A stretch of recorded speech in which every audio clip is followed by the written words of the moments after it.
കുവൈത്തിൽ സുരക്ഷാ ജാഗ്രത തുടരുന്നതിനിടെ സ്ഥിതിഗതികൾ നിയന്ത്രണത്തിലാണെന്ന് വ്യക്തമാക്കുന്നു. സംഘർഷങ്ങളുമായി ബന്ധപ്പെട്ട സംഭവങ്ങളിൽ പരിക്കേറ്റവരെ ആശുപത്രികളിൽ പ്രവേശിപ്പിച്ചിട്ടുണ്ടെന്നും സുരക്ഷാ നടപടികൾ ശക്തമാക്കിയിട്ടുണ്ടെന്നും റിപ്പോർട്ടുകൾ പറയുന്നു. അതേസമയം തെറ്റായ വിവരങ്ങൾ പ്രചരിപ്പിക്കുന്നവർക്കെതിരെ കർശന നടപടി സ്വീകരിക്കുമെന്നും ഔദ്യോഗിക നിർദ്ദേശങ്ങൾ മാത്രം പിന്തുടരണമെന്നും അധികൃതർ മുന്നറിയിപ്പ് നൽകുകയാണ്.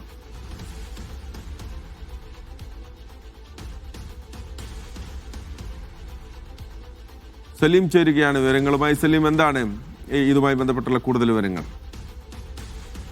മഹേഷ്, വളരെ പ്രധാനപ്പെട്ട ഒരു വാർത്തയാണ് ഈ സമയം നൽകാനുള്ളത്. ഇറാൻ ആക്രമണത്തിൽ ഒരു കുവൈറ്റ് സൈനികൻ കൊല്ലപ്പെട്ടു എന്നതാണ് ഏറ്റവും പുതിയ വാർത്ത. കുവൈറ്റ് സായുധ സേനയിലെ അംഗമായ ഡ്യൂട്ടി സർജൻ വാലിദ് മജീദ് സുലൈമാൻ വീരമൃത്യു വരിച്ചതായി കരസേനയുടെ ജനറൽ സ്റ്റാഫ് ഇപ്പോൾ അറിയിച്ചിരിക്കുകയാണ്. ദേശീയ ദൗത്യം നിർവഹിക്കുന്നതിനിടെയാണ് അദ്ദേഹം ഇന്ന് വൈകുന്നേരം മരിച്ചതെന്ന് അധികൃതർ വ്യക്തമാക്കി. കൂടുതൽ വിശദാംശങ്ങൾ ലഭ്യമായിട്ടില്ല.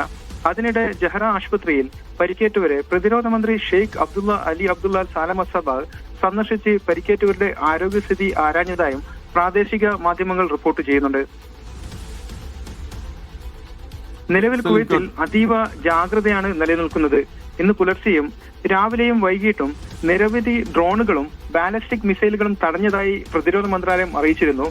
ഇന്റർസെപ്റ്റ് നടപടികൾക്കിടെ ഉണ്ടാകുന്ന വലിയ സ്ഫോടന ശബ്ദങ്ങൾ ജനങ്ങളിൽ ആശങ്ക ഉണ്ടാക്കിയതായി റിപ്പോർട്ടുകൾ പറയുന്നുണ്ട്. ഇറാൻ ആക്രമണങ്ങൾ തുടർന്നുണ്ടായ സംഭവങ്ങളിൽ ജഹ്റയിലും അദാൻ ആശുപത്രിയിലും ഇതുവരെ 19 പേരെ പ്രവേശിപ്പിച്ചതായി ആരോഗ്യ മന്ത്രാലയം സ്ഥിരീകരിച്ചിട്ടുണ്ട്. പരിക്കേറ്റവരിൽ ഭൂരിഭാഗം പേരുടെയും ആരോഗ്യനില തൃപ്തികരമെന്നാണ് അധികൃതർ വ്യക്തമാക്കിയത്. മഹേഷ്, സുരക്ഷാ നടപടികൾ അവിടെ ശക്തമാക്കുകയാണ്. കുവൈത്തിൽ ഒരു സൈനികൻ കൊല്ലപ്പെട്ടിട്ടുണ്ട്. ഒപ്പം തന്നെ അവിടെ 16 പേരുടെ ആശുപത്രിയിലാണ്. അവരുടെ ആരോഗ്യനില നിലവിൽ തൃപ്തികരമാണ് എന്നാണ് അവിടെ നിന്നുള്ള റിപ്പോർട്ടുകൾ വരുന്നത്.